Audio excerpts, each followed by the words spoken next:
everyone, and welcome to today's webinar to mark the launch of the Building Blocks Guidance that looks at how to use your CDP disclosures and the CDSB Framework to meet the TCFD recommendations. Essentially answering the questions, where do I get my data from and how do I report it?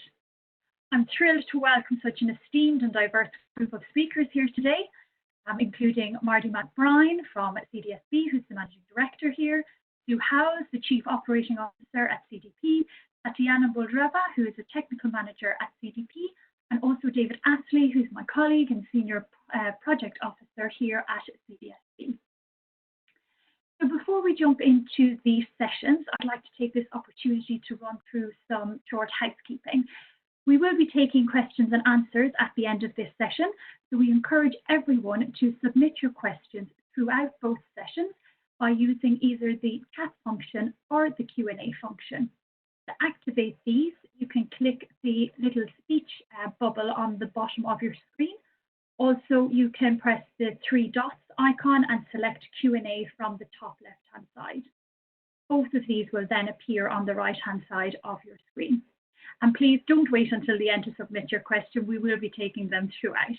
And we really like to make these as interactive as possible, so don't be shy in putting forward your questions and your comments. We have two sessions here today. So the first one will be in conversation with Marty McBride and Sue Howells, where they'll be discussing all things climate disclosure related, upcoming regulatory developments, and also challenges and opportunities for disclosure. After that, we will have a presentation of the guidance itself by Tatiana and David. So with that, it is my pleasure to introduce Marty and Sue. And Marty, I will pass over to you. Thank you, Leslie. And good morning, good afternoon, everyone, wherever you're joining us from today. It's an absolute pleasure to be with you to celebrate the launch of the guidance by CDP and CDSB on the task force on climate-related financial disclosure recommendations and how you can deliver against them. So I am absolutely delighted to have Sue Howells with me today in conversation for this morning's webinar. So perhaps you could kick off the discussion with some insights into what the current situation looks like, Sue, and the state of play with disclosure. Thanks very much, Marty, and good morning, good afternoon, and good evening to everyone. Thank you very much for joining today. So I just wanted to start very briefly with a little bit of context, and I hope it's clear to everyone on the call today that we are in a climate emergency. Based on current policies to combat climate change, it's currently estimated that the world will experience 3 degrees of warming by the end of this century. Now, as you know, this is double the climate temperature sought by the Paris Agreement. So through Paris, we're aiming for well below 2 degrees and ideally 1.5.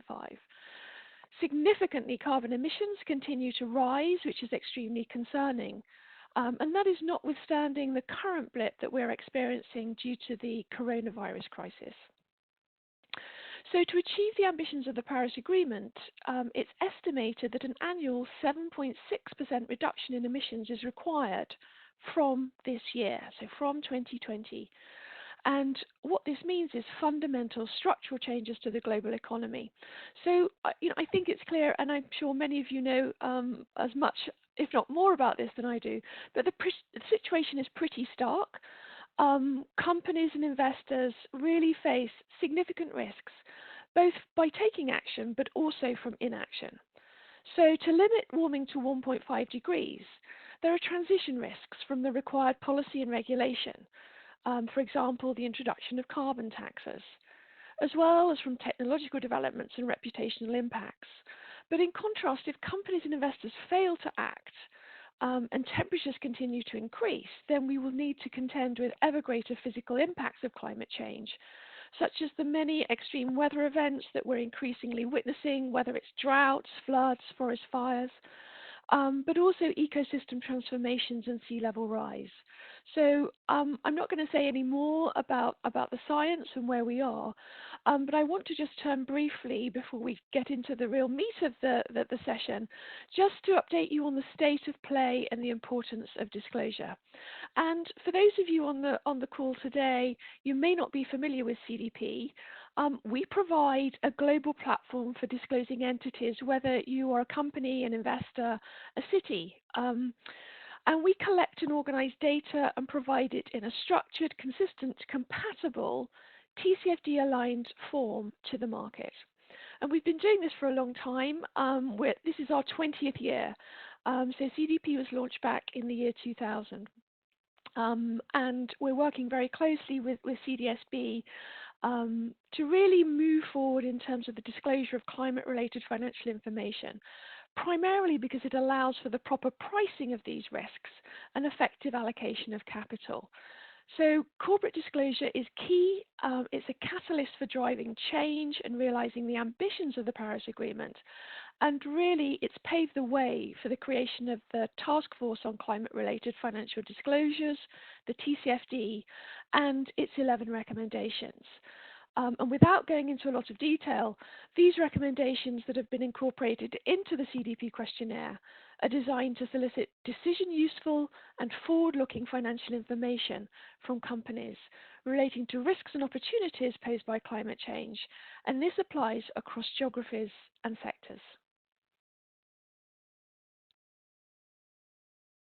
Thank you, Sue. That was a real well run through the science and then to the importance of CDP more broadly.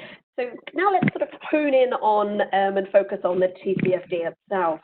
So the majority of our audience on today's webinar are based in the Asian Pacific regions and moving slightly into the morning session in Europe. What are the key developments and where are we seeing the greatest regulatory uptake in these regions? Okay, so while a number of governments in Europe and the Asia Pacific region have formally endorsed the TCFD recommendations, governments largely are still falling short of actually mandating this or encoding them into law. Most momentum is currently happening in Europe, and those of you on the call today that are operating from within the EU will be familiar with the Non-Financial Reporting Directive, which has made reporting mandatory. The guidelines on non-financial reporting that have been issued by the European Commission integrate the TCFD recommendations.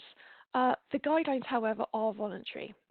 Here in the UK, we have the Green Finance Strategy, which sets out the government's expectation that listed companies and large asset owners will be disclosing in line with TCFD recommendations by 2022, but we're yet to see more of the detail. Moving beyond Europe, there are also promising developments happening in the Asia-Pacific region. For example, in New Zealand, the government has decided to implement the TCFD recommendations this summer, so by July this year, obviously winter from a New Zealand perspective. Several other governments and financial regulators in Asia-Pacific are supportive of the TCFD, but as I mentioned earlier, they're not yet moving towards mandating its recommendations. Just to give you a flavour, in Australia, while the government has so far been reluctant to move, other key actors, critical actors, such as the Australian Securities Exchange, has recently issued corporate governance guidance that references the TCFD recommendations. In Japan, the Ministry of Economy, Trade and Industry, METI, and the Ministry of Environment have both been outspoken supporters of the TCFD, and many Japanese companies have taken up the TCFD. However, so far, the discussion has not yet moved to making TCFD-aligned disclosure mandatory. And just finally, Malaysia is set to be the first Asian country to introduce a green taxonomy on banks. The Malaysian Central Bank produced a discussion paper in December of last year, setting out plans to encourage financial institutions to voluntarily TCFD-aligned disclosure. So positive signals, Europe is at the vanguard, but some positive signs coming out of Asia-Pacific. That was great, thanks Sue. Regulation and the regulatory framing and are really starting to drive momentum in this space, and In the last 24 hours, we've seen the Canadian government come forward and say, as part of the green bailout, you must comply with the Task Force on Climate-Related Financial Disclosure recommendations. And we're seeing the former governor of the Bank of England, Mark Carney, and his big push for mandatory TCFD in the lead up to COP26. So I'm sure I had a conversation with a few ministers here in the UK last week, and I think we'll be seeing a consultation here before the end of this year is out as whether that goes into our Companies Act here. So I think if you're not already getting on board, I think today's webinar will be very helpful for you in getting ready to comply. So I think it's fair to say that the support for the TCFD has been really positive so far. I think they have more than 1,000 different organizations now that have endorsed the recommendations. But it's clear that we still need urgent action, and the uptake of the TCFD is not really at the scale and pace needed if we're going to prevent dangerous climate change and some of the big challenges you outlined earlier, Sue.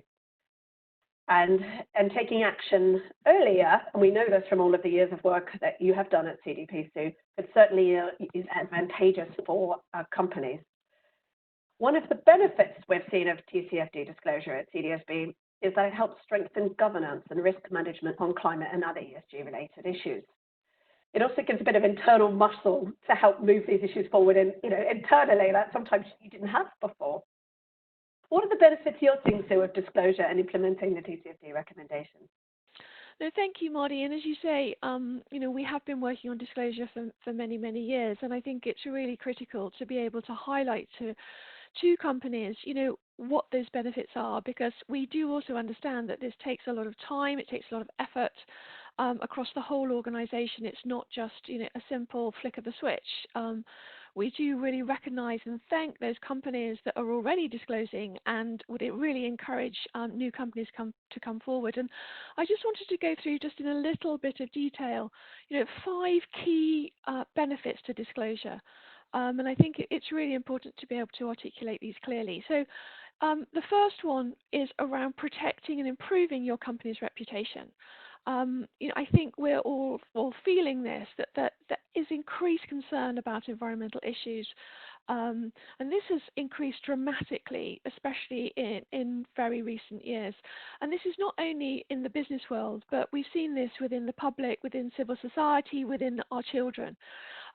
Investors, purchasers, and consumers increasingly expect companies to be transparent and take responsibility for their environmental impacts. So we hear this directly from companies that report to CDP. 75% of them agree that disclosure through CDP improves the reputation of their organization. So sort of first and foremost, think about you and your company's reputation and what your key stakeholders are asking for. Secondly, I just run through the progress that we're seeing around the world, and we do think this is going to accelerate around regulation. Now, disclosure in many countries is still voluntary. CDP is a voluntary mechanism, but regulation is coming. And companies that disclose through CDP are a step ahead of any likely mandatory disclosure regulations. We've often talked about the ability to prepare ahead of regulation coming in. It's challenging once regulation is applied to catch up. So since 2018, CDP has aligned with the TCFD, and that means that reporting companies already are preparing material climate and natural capital disclosures that can be used for their annual reports. So really we are helping you prepare for what is coming. And at the same time, this data can be used by more than 515 investors with over $100 trillion of assets in a consistent, comparable and standardized way. So we're providing a data set to the to investors and the investor market, so people are able to compare like with like. And Marty mentioned about Mark Carney and his work on the private finance agenda running up to COP26. And again, you'll be familiar with Mark Carney as previous head of the Bank of England and chair of the FSB, and really, I suppose, the sort of founding father of TCFD. The third advantage I really wanted to highlight today, and there are a number of facets to this, is around how you can boost your competitive advantage.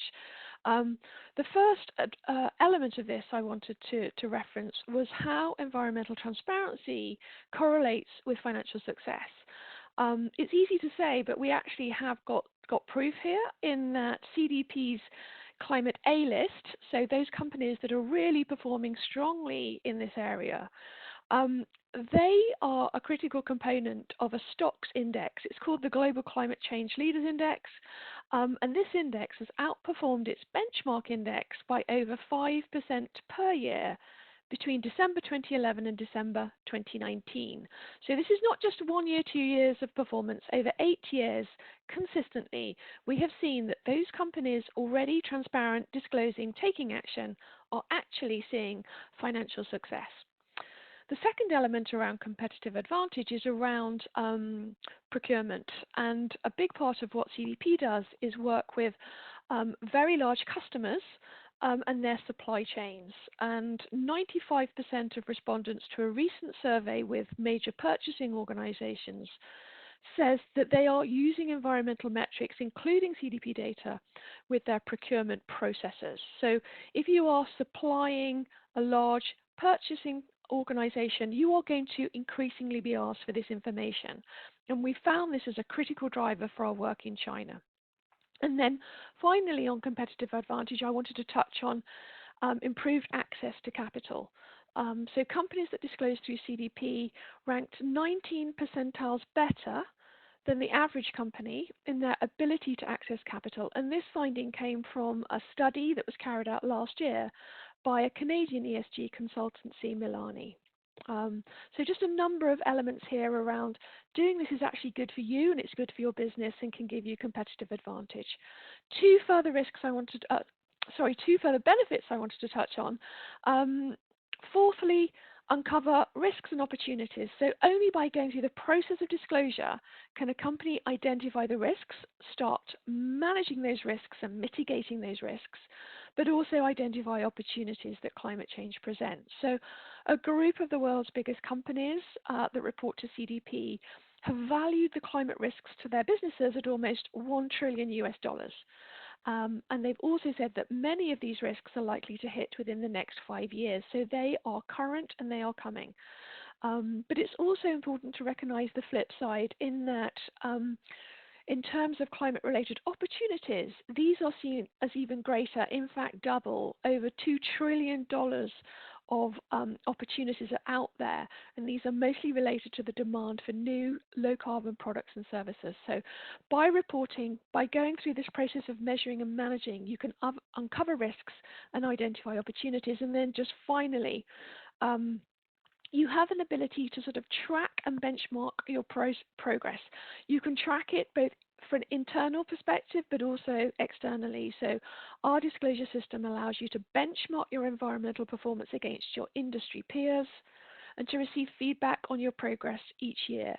So undertaken annually, CDP scores aim to incentivize and guide companies on a journey, because this really is a journey from just the beginning of the journey when you start to gather information and start the process of disclosure.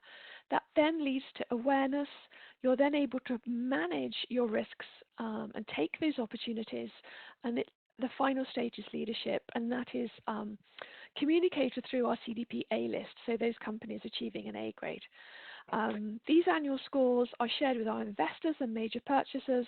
They're also up on our website. And as I referenced earlier, investor indices such as stocks use the CDP scores, as does Euronext and the indices that are licensed by Goldman Sachs. So these scores are used in many financial products and are very important and an important way to communicate to the external world.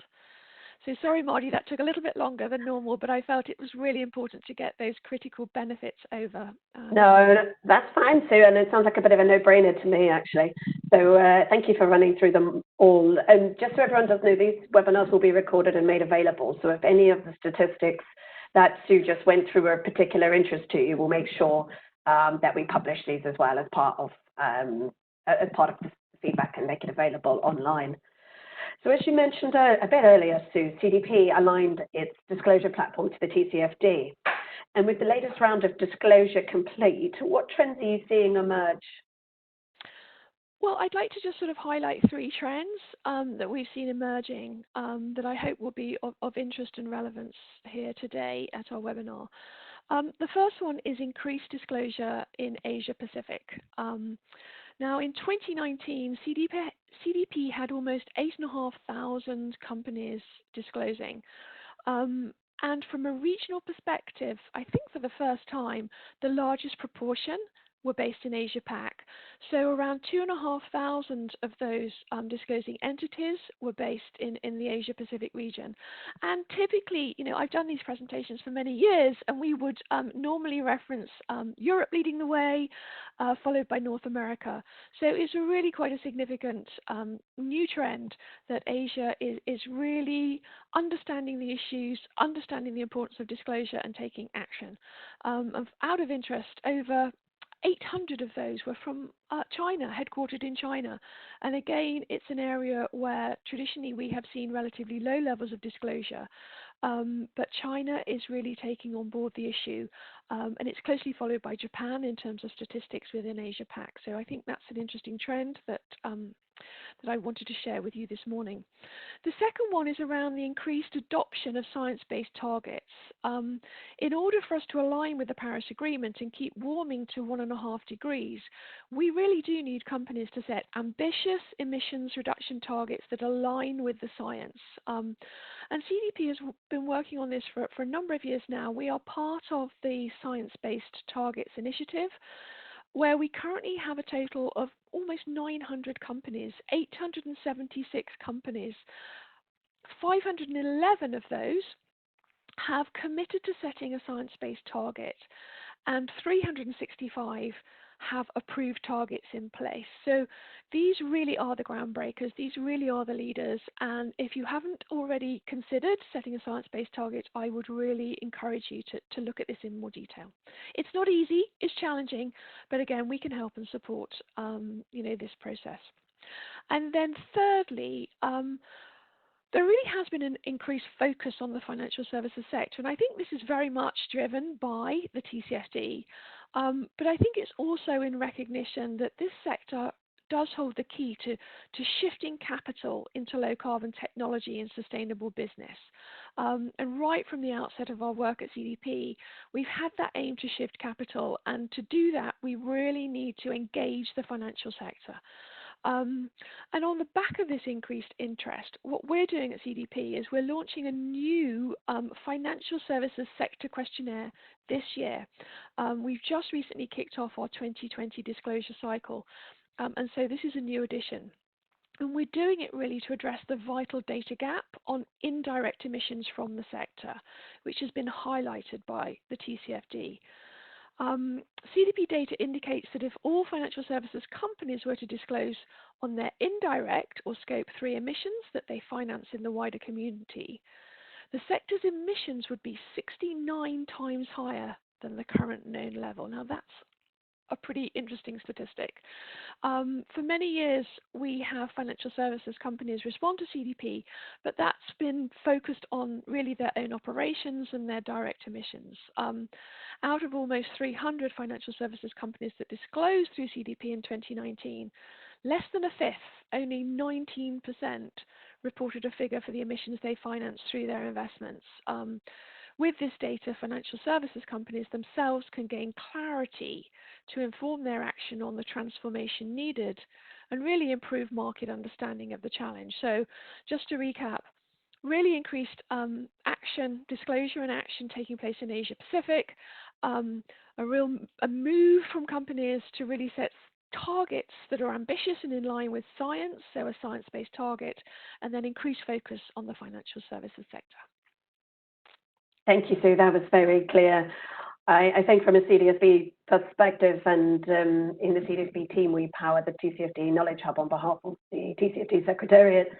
And some of the areas we're seeing, some of the biggest changes and biggest challenges, we're definitely seeing a huge amount of interest and work going across the Asia Pacific region. So that's very much in line with what you're seeing at CDP too, which is great and really encouraging. Well done to everyone that's on the call today that is actually taking steps to move forward, because getting started is often the hardest part. We're seeing a lack of forward-looking information. We're seeing a lack of integration of information. A lot of information is cut and pasted, standalone, actually not weaved as it's meant to be through companies. reporting, business as usual, and people not talking about the action they're taking on the back of all of this reporting, which I think is quite disappointing because there's some really good stuff going on. But that brings us back to the guidance that we're here to launch today. We are always saying that reporting on climate risks and opportunities in line with the TCFD in the mainstream report should not be seen as novel or daunting. In fact, when we run TCFD training shops, and we do these all around the world on a regular basis, one of the questions I know I get asked is, where do we get the data from to meet the requirements of the TCFD? And it seems like a no-brainer to me. I was like, well, CDP, like, surely you just use CDP, the CDP response. And so it's really good news that this data is ready available and people can move forward much more quickly than they may have thought they could. And this is really because different parts of the business are getting involved in TCFD that may have got involved with CDP traditionally. And TCFD really is uniting organizations, driving the climate conversation right across organizations globally, which is fantastic. So we have, Sue has talked to us and said there's over 8,000 companies, including the majority of the world's largest companies, disclosing to CDP through its climate change questionnaire in 2019. And while the information provided in the CDP response covers much of the same ground as the TCFD recommendations, it is essential that these material climate-related financial disclosures be included in the mainstream financial report to meet the expectations of these recommendations. And the framework at CDSB does help you do this. So this guidance that's been released is based on we call it the building blocks for TCFD success. So what would be your advice to report preparers looking to implement the TCFD recommendations? Well, Marty, I can be very brief on this one. I think my advice would be 3 points, really. Be consistent. Your stakeholders want consistent year-on-year disclosure with data that is comparable to other companies and aligned, obviously, with best practice TCFD recommendations. The second one is be specific and concrete. So demonstrate your company's understanding of impacts in measurable terms. For example, report the dollar or the euro or whatever currency you're working in amounts for revenue at risk. Be specific. And then thirdly, as Marty just referenced, we're really looking at articulating progress over perfection. So most investors and purchasers are looking for steady year-on-year improvement rather than immediate perfection. Show them that you have a realistic, robust targets and are making progress. So really just three words of advice: be consistent, be specific and concrete, and progress over perfection. Brilliant. That was fantastic. And I think if I was to add anything in there, I'd say, and this very much is in theme with what we're talking about today, is look at the data sets and the tools you have already internally to capture this information. Internal controls is a good example. And then lay out a timeline and a roadmap to taking on the TCFD recommendations. You don't need to do it all in year one. Lay out that roadmap and just get started, I think. I would say, but for those of you that don't know, CDSB's website has a whole stack of resources that can help you with some of these top tips to getting started and sort of pointing you in the right direction and also helping you know if you got there. So just finally, if we look to the future, what does the road to COP26 look like for you? Thanks, Marty. Yes. I think obviously we felt that at COP25 we saw really a groundswell of business and investor commitment to tackling, the climate emergency, as well as I referenced earlier, widespread citizen support. So while COP26 has been rightly postponed, excuse me, until next year, we really must ensure that we don't lose momentum on the international stage. 2020 is the year of climate action.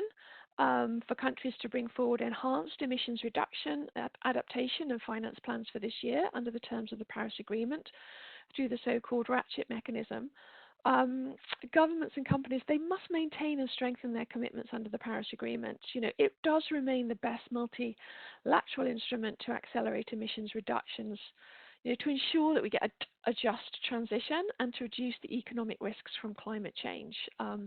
Backsliding on the Paris Agreement in the name of COVID-19 recovery, this is only going to create greater economic risk and disruption in the future. So, I think over the coming weeks and months, we're going to see governments putting together long-term economic recovery packages, and we must ensure that these renewal packages include pathways to help us shape our economy into one that we really want to see, that's more resilient, that's more inclusive, it's low carbon and it's sustainable. And these packages can hopefully catalyse both the transition into the net zero economy, but also enhance national ambition. And I just wanted to end by saying, the delay to COP, also gives companies and investors another year to ensure that they are disclosing in alignment with TCFD recommendations, and that they are putting this into their mainstream reports, and ideally including a science-based target. So lots of work to be done. Thank you, Sue. But again, lots of progress has also been made. You've outlined some really positive steps. And some really, I was delighted to read that Asia news that you talked about today. I think it's really fantastic, the progress that is being made.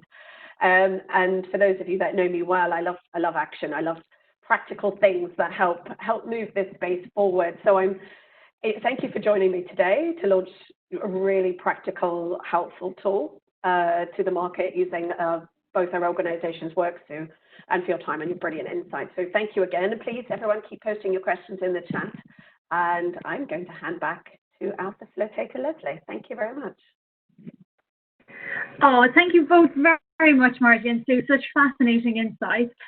We've had quite a few questions come through already. So quite a few around how do you get your colleagues engaged in the process? How do you get buy-in? At what stage should you start talking to the finance department? Also some questions quite specific to Asia. So looking at what companies are really digging in and providing meaningful disclosure, and also some specific questions around resource recovery, animal byproducts. So how do you benchmark against those sectors, if we've got any advice there? So I think we will move on to the presentation with Tatiana and David, and then we will come back to the Q&A session for everyone. And I do believe that Tatiana and David may address some of the questions that also came in regarding what questions you use from the CDP questionnaire and requirements of the CDSB framework. So Tatiana and David, I will hand over to you now. Thank you, Leslie, and hello, everyone. My name is Tatiana Moldova, and I'm a technical manager at CDP. I'm responsible for the development of the climate change questionnaire. And delighted to join you today and to show you a few examples of how the CDP questionnaire can help you to report in line with the TCFD recommendations. Hi, everyone. I'm David Hackley. I'm a senior technical officer at CDSB, and I work on a variety of technical projects for CDSB, mostly to do with the framework. And if we can move to the next slide, Leslie. So to reiterate what Marty said, the building blocks guidance has been developed in response to market demands around the TCFD. So during workshops and webinars we run, we often get asked the same two questions. One, where do we get the material climate data and information? And two, how do we report that in the mainstream report? And if we can move to the next slide. The good news is that many companies already have the data and information for effective TCFD disclosure CDP submissions. And we believe that the CDSB framework provides an effective means to translate that material mainstream into material mainstream reporting, therefore satisfying the TCFD. Tatiana, do you want to talk us through the CDP block in a bit more detail? Sure, thank you, David. So as Sue and Marty already highlighted, reporting in line with the TCFD recommendations in the mainstream report should not be seen as something novel or daunting as it is often presented. Last year, over 8,000 companies, including the majority of the world's largest ones, disclosed to CDP for its climate change questionnaire. The questionnaire is aligned with the TCFD recommendations, so the information provided in a CDP response covers much of the same ground as what TCFD recommends to be disclosed in the mainstream report. David, would you like now to elaborate on how CDSB framework helps with effective TCFD disclosure? Yeah, the TCFD stresses the importance of reporting material climate-related information in the mainstream report. The annual report has a number of essential characteristics and expectations that companies need to satisfy when using the well-structured information from CDP submissions to meet the TCFD recommendations. The CDSB framework provides companies with the principles and reporting requirements to be able to repurpose and add to the CDP submissions, and therefore meet the expectations of the mainstream report. If we can move to the next slide, please. And it is for that reason that CDP and CDSB have created this guidance for companies. The building blocks guidance highlights the most relevant CDP climate change questions and explains how this information can be best used for reporting in the mainstream report using CDSB's reporting principles and requirements. Guidance clearly sets out for companies the how and the what for making effective TCFD-aligned disclosures. Now, Tatiana, will you give us a quick overview of the TCFD recommendations? Yes, so as a quick recap, we can see here a reminder of the TCFD recommendations. They are structured around 4 thematic areas that represent core elements of how organizations operate. So it's governance, strategy, risk management, and metrics and targets. And the 4 recommendations are supported by specific disclosures that organizations should include in their reports to provide decision-useful information to investors and other stakeholders. The table in red at the bottom shows also the key questions in the CDP climate change questionnaire that request the disclosure of this information. The building blocks guidance provides details on each recommended disclosure and how it can be best approached using the relevant CDP questions and CDSB reporting principles and requirements. So for the purpose of today's presentation and in the interest of time, we will talk you through one example of a recommended disclosure from each of the 4 TCFD recommendations to give you an idea of how this guidance can help you to integrate your climate-related information into the mainstream report. So I will take you through these examples of the TCFD recommended disclosures and the CDP questions aligned with them, and David will explain the related CDSB reporting principles and requirements. So if we move to the next slide, please. So let's start with the first recommendation on governance. We will use an example of the recommended disclosure A, describe the board's oversight of climate-related risks and opportunities. According to TCFD, disclosing this information is important because it supports evaluations by investors and other stakeholders of whether climate-related issues receive appropriate attention by the board. The key question in the CDP questionnaire that requests this information is C1.1b, provide further details on the board's oversight of climate-related issues. This question requests details on the governance mechanisms that exist in the organization and how these mechanisms contribute to the board's overall oversight of climate-related issues. Over to you, David. So requirement 1 of the CDSB framework offers a number of additional disclosure requirements that may assist companies in demonstrating governance and accountability for climate-related issues.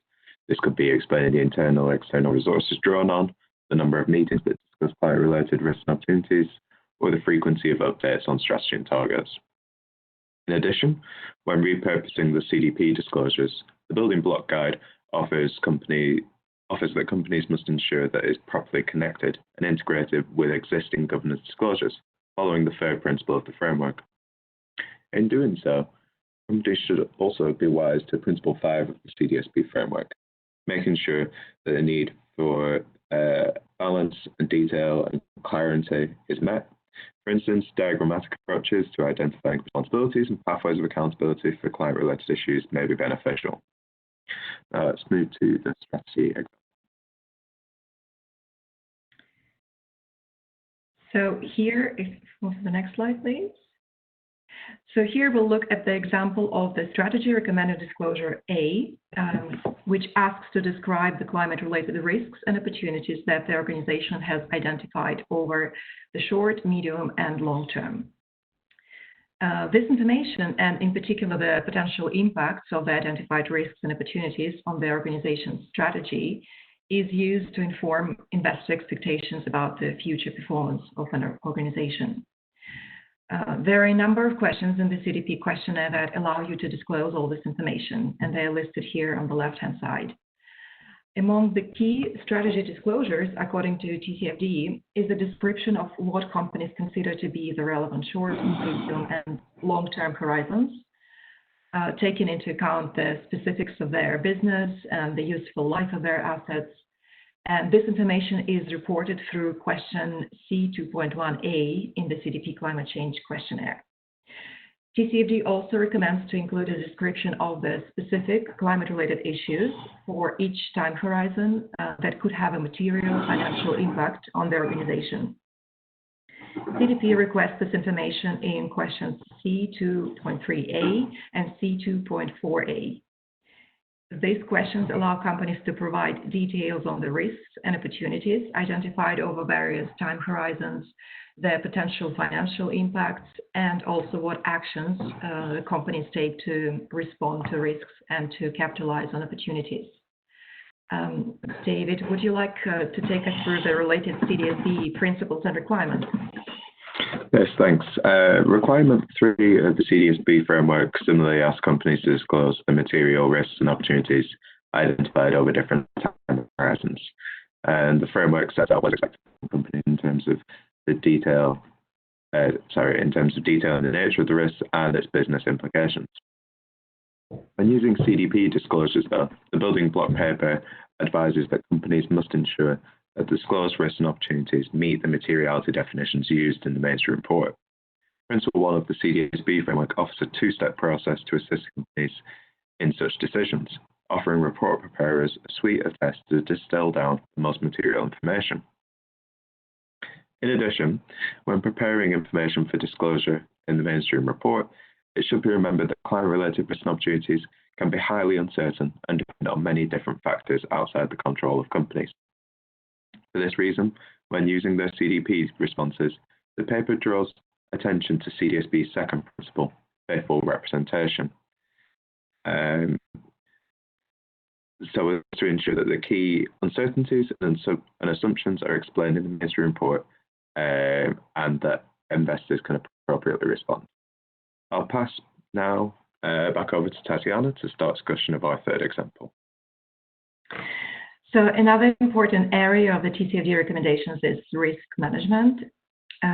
According to TCFD, investors and other stakeholders need to understand how an organization's climate-related risks are identified, assessed, and managed, and whether those processes are integrated into existing risk management processes. This information is important for users of climate-related financial disclosures because it helps to evaluate their organization's overall risk profile and risk management activities. Risk management recommended disclosure A, presented here, states that the organizations should describe their processes for identifying and assessing climate-related risks. The key questions in the CDP questionnaire that request this information are C2.1, C2.2, and C2.2a. C2.2 asks companies to report their processes for identification and assessment of climate risks, and C2.2a gathers information on what risk types are considered. And the risk types in this question and throughout the CDP questionnaire are aligned with the TCFD recommendations and cover both risks related to the transition to a lower carbon economy, or so-called transition risks, and risks related to the physical impacts of climate change, or physical risks. Over to you, David. So requirement 3 of the CDSB framework asks companies to make clear how climate-related issues have been integrated into risk management processes and systems, taking the position that they shouldn't be treated separately from other corporate risks and opportunities. The third principle of the CDSB framework on connectivity with other mainstream disclosures is of real importance here then. This is 1, about making the connections between the risks and opportunities identified and the processes used to do so, and 2, how climate and its characteristics have been integrated into the process. In doing so, Principle 4 of the CDSB framework, which concerns consistency and comparability, offers a helpful guide for companies reporting on their climate risks processes.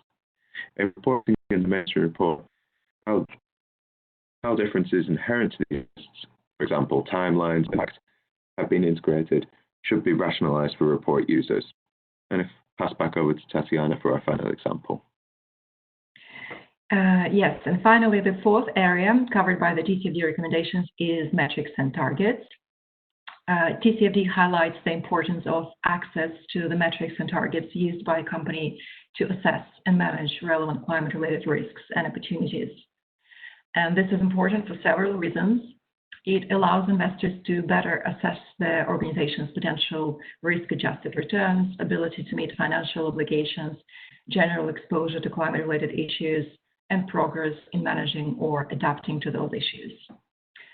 Metrics and targets also provide a basis upon which investors and other stakeholders can compare organizations within a sector or industry. So on this slide, we take a closer look at metrics and targets recommended disclosure C, which asks companies to describe the targets that they use to manage climate-related risks and opportunities and performance against targets. Among the key climate-related targets recommended by TCFD are those related to greenhouse gas emissions and energy usage. And Module 4 in the CDP Climate Change Questionnaire offers many opportunities for companies to report on these targets. The key questions for this are listed here on the left.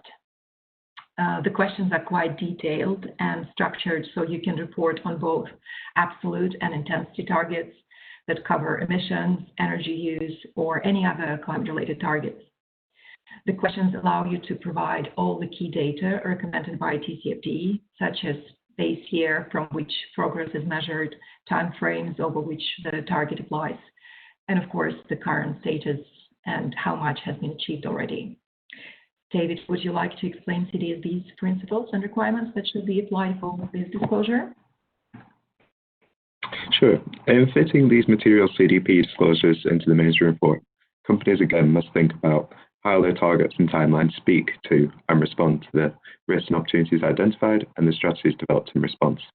TCFD disclosures should offer investors a coherent narrative of effective response to climate-related issues, emphasizing the logic and reasonableness of the target set and response. In terms of coherence, Principle 4 of the CDSB framework is also an important consideration. Consistency and comparability should be considered within the organization as well as outside it. For example, are the targets set according to industry standards? Are the same indicators and methods being used consistently by the company? Do the targets or timelines link with nationally or internationally agreed pathways? In addition, as with all the advice offered in the building blocks paper, companies should think of the different requirements and principles of the CDSB framework when looking to satisfy the TCFD.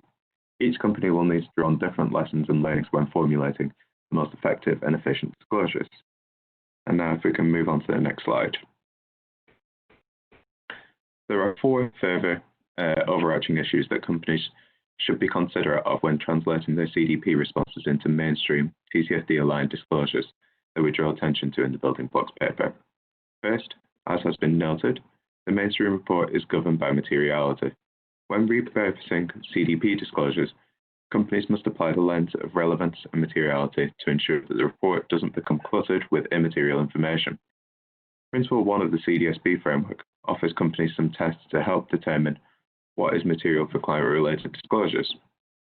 Second, the boundaries employed for reporting on climate-related risks and opportunities in the mainstream report should follow those of the financials. This might mean that companies will have to rejig their CDP responses, which might be different. In addition, requirement 7 of the CDSB framework notes that where disclosures are made of information from outside this financial boundary, such as Scope 3 emissions, it should be noted and explained. Likewise, when using CDP responses for mainstream TCFD reporting, companies should ensure that the timeframes of reported information matches that of the rest of the mainstream report. Finally, for some companies, climate-related risks and opportunities will intersect with risks and opportunities they face in relation to water security and forests.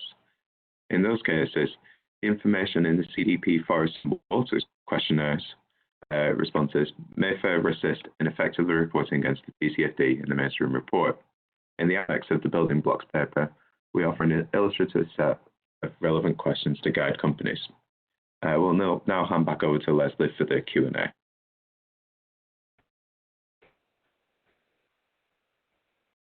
Thank you you very much, David and Tatiana. A thoroughly interesting conversation.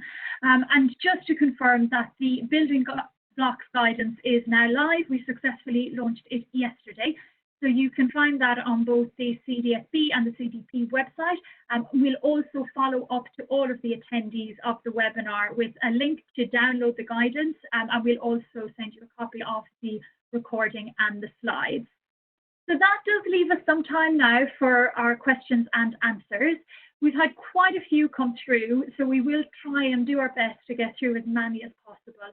But if we don't manage to answer all your questions directly, please do reach out to us, and we'll be pleased to answer your question or point you in the right direction of where you can find the information that you need. So let me just pull up the questions here. As I mentioned, quite a few came in during Sue and Marty's conversation, so I might start with those, and quite a few as well around Asia. So one of the first questions that came through was that TCFD and climate reporting is seen as new in Asia. Have we seen this tick boxing exercise, or are companies really digging in and providing meaningful disclosure?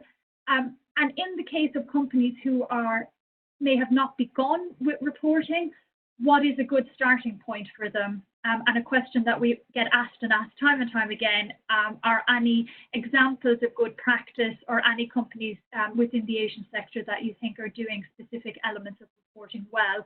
And maybe we could look to those for guidance. Thanks, Leslie. If I tackle that one, I think in terms of the data quality that we get across the board, but let's talk specifically about Asia Pacific, does vary. It varies quite considerably, and I think, as we've touched on earlier, this is one of the challenges that we face. I don't see it as a tick box exercise. Anyone that is responding to CDP will know that this is complex, this is detailed. We do really require some critical thinking and data gathering when a company is preparing their disclosure that can then go on and go into their mainstream report. So data quality does vary. I think I mentioned, in Japan we have significant numbers of responders following on from China, and I think the characteristics just in those two countries, for example, can sort of highlight the differences here. So in Japan, companies are really quite a long way down their disclosure journey. Leslie, as you referenced a further question, many of these large Japanese companies have been reporting on their climate-related risks and opportunities for many years, and many of them provide very high-quality data. And as a reflection, they are graded very highly in CDP's scoring system. In terms of China, we've seen recently numbers increase quite significantly in a short period of time, and those responses have been very much driven by our work on supply chain, and therefore some of these companies are smaller, they're at the beginning of the disclosure journey, and therefore the data that they are disclosing at this stage is relatively simple, restricted to maybe a shorter proportion of our questionnaire. So I'm not sure if I'm answering your question, but we see a variety of in terms of the quality of the data that is being reported. We are on a journey, and in response to one of the questions, at CDP we can provide you with guidance in terms of what the company journey may look like, where you're best to start off in terms of tackling disclosure, which questions within the CDP questionnaire you should tackle first, and then once you've got on top of those questions, the next stage in terms of your development. So this is a journey. As I said earlier, we don't want you to wait until you've got perfection before you report. So please do start that journey, and there are tools on the CDP website and through our account managers that are there to help you. So a variety in the quality of the data. Please come to us and CDSB for support in this area. We can help. I hope I've in some way answered that myriad of questions, Leslie.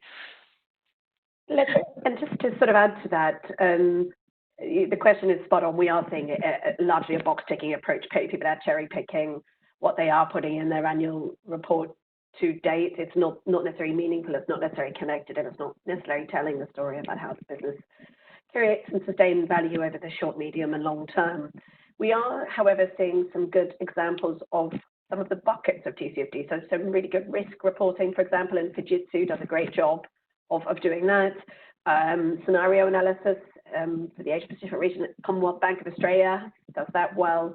And Tata Motors, as an Indian example, really does do some great strategy disclosure on TCFD. So people are doing bits of TCFD reporting well, but as I said earlier, it's not integrated and it is still very much box ticking. So we do still have some way to go. Oh, thank you, Marty. And I think some of those references that those examples that you referenced, they can be found in the TCFD Good Practice Handbook. Is that correct, or where can we find those? Yep, they can be found in the TCFD Good Practice Handbook, which is downloadable from CDSB's website. There's also on the TCFD Knowledge Hub case studies of companies that have done TCFD reporting, and they're on elements of TCFD as well. So people like Unilever have done a case study on one element of their supply chain, for example. So I think it's really it's another really good resource to go to if you're looking for some inspiration on how to get started on TCFD, as well as some other resources such as there's an implementation guide for TCFD, also available on CDSB's website, as I mentioned earlier. But we can follow up with links alongside the webinar recording for you all as well. And there was the question earlier, Leslie, where someone asked, and you mentioned about a large energy user and benchmarks for the sector. A good resource, a good place to go to if you're looking for some very practical sort of user experiences and sort of sector-based user guides is the World Business Council for Sustainable Development. Have developed them for utilities, food and agriculture, oil and gas, and there is a fourth sector which currently escapes me, and they've got some quite detailed, they've all tried it, they've done it, they've got some working practices and implementation work. So have a look on their website for that, and I think you will get your question answered. Fantastic. Thank you very much. I am conscious of time, so I think we probably just have time for maybe two more quick questions if we can have quite short and snappy answers. Sue, I think this one is for you because it's building on the science-based targets. So do you think developing science-based target guidance for financial institutions could help climate disclosure in Asia Pacific regions? Leslie, very quick answer, yes. So I know there's a lot of work going on in this space at the moment already. We're actively involved in it, and I think absolutely we're talking to investors about SBTs for them as well. So I think, yeah, absolutely, agreed.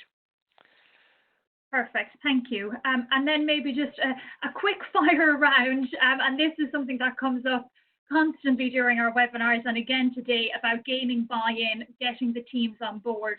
So if you had to summarize in a couple of words or just one top tip of, how do you get this subject outside of the sustainability teams and how do you engage the finance teams and management? Marty, I'll hand over to you on that one. I'm going to say get the buy-in of the CFO and the CEO. If you can get the buy-in of the CFO, he sits at the center of the money and the company and has a lot of tools in place that you can use and adapt for collecting information with the same sort of rigor as financial information. And he knows what to put in he or she knows what to put in an annual report. They know how it needs to be presented. If you get them involved, back to that same saying we hear a lot, accountants may have a chance at saving the world. Marty, I think that's spot on. I mean, I think having worked on disclosure for many, many years, before TCFD, it didn't get into the CFO's remit. Mm-hmm. And I think that is a real benefit of TCFD, and to get the CFO on board, and obviously at the board level with the CEO is top advice. Oh, excellent. Well, thank you both so much for joining us today, and also to Tatiana and David for their presentation. We had some questions come in regarding the presentation in terms of some of the questions for the other core TCFD elements, but all of that is addressed in the guidance. So I do encourage everyone to download the guidance, look through it, and then come back to us if you do have any questions about that, or perhaps your question hasn't been answered within the guidance itself. So thank you very much to everyone who joined us from all across the world. It's a pleasure to have hosted such a diverse webinar. So wishing everyone a wonderful day or evening, depending on where you're based. And we hope to see you again on future webinars.